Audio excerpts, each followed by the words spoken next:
जय श्री कृष्ण।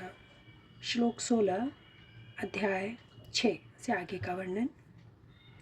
अनुवाद। हे अर्जुन, जो अधिक खाता है या बहुत कम खाता है, जो अधिक सोता है अथवा जो पर्याप्त नहीं सोता, उसके योगी बनने की कोई संभावना नहीं है।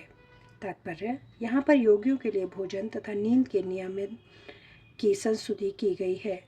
अधिक भोजन का अर्थ है शरीर तथा आत्मा को बनाए रखने के लिए आवश्यकता से अधिक भोजन करना। मनुष्यों को मांसाहार करने की आवश्यकता नहीं है, क्योंकि प्रचुर मात्रा में अन्न, शाक, फल तथा दूध उपलब्ध हैं।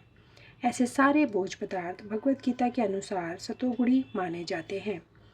मांसाहार तो तमोगुणियों के लिए है। अतः जो लोग मांसाहार करते हैं, मद्यपान करते हैं, धूम्रपान करते हैं और कृष्ण को भोग लगाए बिना भोजन करते हैं, वे पाप कर्मों का भोग करेंगे, क्योंकि वे केवल दूषित वस्तुएं खाते हैं। जो व्यक्ति इंद्रिय सुख के लिए खाता है या अपने लिए भोजन बनाता है किंतु कृष्ण को भोजन अर्पित नहीं करता, वह केवल पाप खाता है। जो पाप खाता है और नियत मात्रा से अधिक भोजन करता है, वह पूर्ण योग का पालन नहीं कर सकता। सबसे उत्तम यही है कि कृष्ण को अर्पित भोजन के उच्चिष्ट भाग को ही खाया जाए। कृष्ण भावना भावित व्यक्ति कभी भी ऐसा भोजन नहीं करता जो इससे पूर्व कृष्ण को अर्पित न किया गया हो। अतः केवल कृष्ण भावना भावित व्यक्ति ही योगाभ्यास में पूर्णता प्राप्त कर सकता है। नहीं ऐसा व्यक्ति कभी योग का अभ्यास कर सकता है जो कृत्रिम उपवास की अपनी विधियां निकालकर भोजन नहीं करता। कृष्ण भावना भावित व्यक्ति शास्त्रों द्वारा अनुमोदित उपवास करता है, न तो वह आवश्यकता से अधिक उपवास रखता है और न ही अधिक खाता है। इस प्रकार वह योगाभ्यास करने के लिए पूर्णतः योग्य है।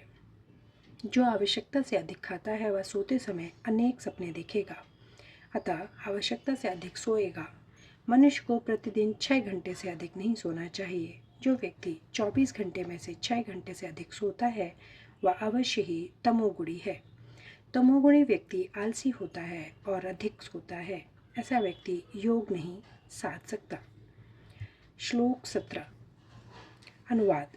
जो खाने, सोने, आमोद प्रमोद तथा काम करने की आदतों में नियमित रहता है, वह योगाभ्यास द्वारा समस्त भौतिक क्लेशों को नष्ट कर सकता है। तात्पर्य: खाने, सोने, रक्षा करने तथा मैथुन करने में जो शरीर की आवश्यकताएं हैं, अति करने से योगाभ्यास की प्रगति रुक जाती है। जहाँ तक खाने का प्रश्न है, इसे तो प्रसादम या पवित्रीकृत भोजन के रूप में नियमित बनाया जा सकता है। भगवत गीता के अनुसार भगवान कृष्ण को शाक, फूल, फल, अन्न, दूध आदि भेंट किए जाते हैं। इस प्रकार एक कृष्ण भावना भावित व्यक्ति को ऐसा भोजन न करने का स्वतः प्रशिक्षण प्राप्त रहता है जो मनुष्य के खाने योग्य नहीं होता या कि सतोगुणी नहीं होता। जहाँ तक सोने का प्रश्न है, कृष्ण भावना भावित व्यक्ति कृष्ण भावनामृत में कर्म करने में निरंतर सतर्क रहता है। अतः निद्रा में वह व्यर्थ समय नहीं गंवाता। अव्यर्थ काल त्यवम। कृष्ण भावना भावित व्यक्ति अपना 1 मिनट का समय भी भगवान की सेवा के बिना नहीं बिताना चाहता। अतः वह कम से कम सोता है। इसके आदर्श श्रील रूप गोस्वामी, जो कृष्ण की सेवा में निरंतर लगे रहते थे और दिन भर में 2 घंटे से अधिक नहीं सोते थे और कभी कभी तो उतना भी नहीं सोते थे। ठाकुर हरिदास तो अपनी माला में 3 लाख नामों का जाप किए बिना न तो प्रसाद ग्रहण करते थे और न सोते ही थे। जहाँ तक कार्य का प्रश्न है, कृष्ण भावना भावित व्यक्ति ऐसा कोई भी कार्य नहीं करता जो कृष्ण से संबंधित न हो।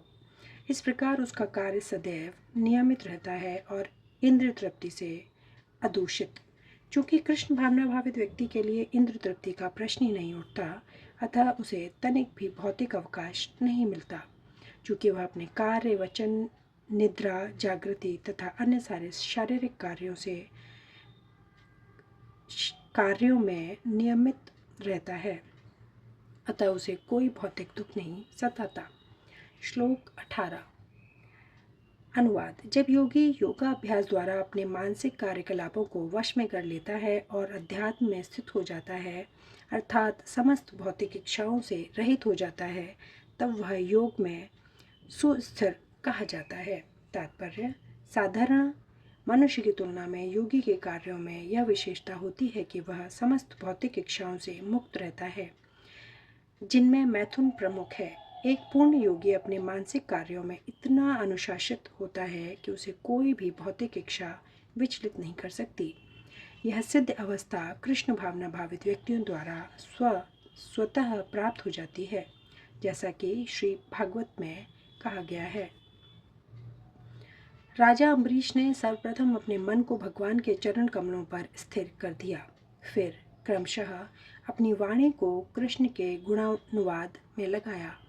हाथों को भगवान के मंदिर को स्वच्छ करने, कानों को भगवान के कार्यकलापों को सुनने, आँखों को भगवान के दिव्य रूप का दर्शन करने, शरीर को अन्य भक्तों के शरीरों का स्पर्श करने, घ्राणेन्द्रियों को भगवान पर चढ़ाए गए कमल पुष्प की सुगंध सूंघने, जीभ को भगवान के चरण कमलों पर चढ़ाए गए तुलसी पत्रों का स्वाद लेने, पांवों की तीर्थ यात्रा करने तथा भगवान के मंदिर तक जाने, फिर सिर को भगवान को प्रणाम करने तथा अपनी इच्छाओं को भगवान की इच्छा पूरी करने में लगा दिया।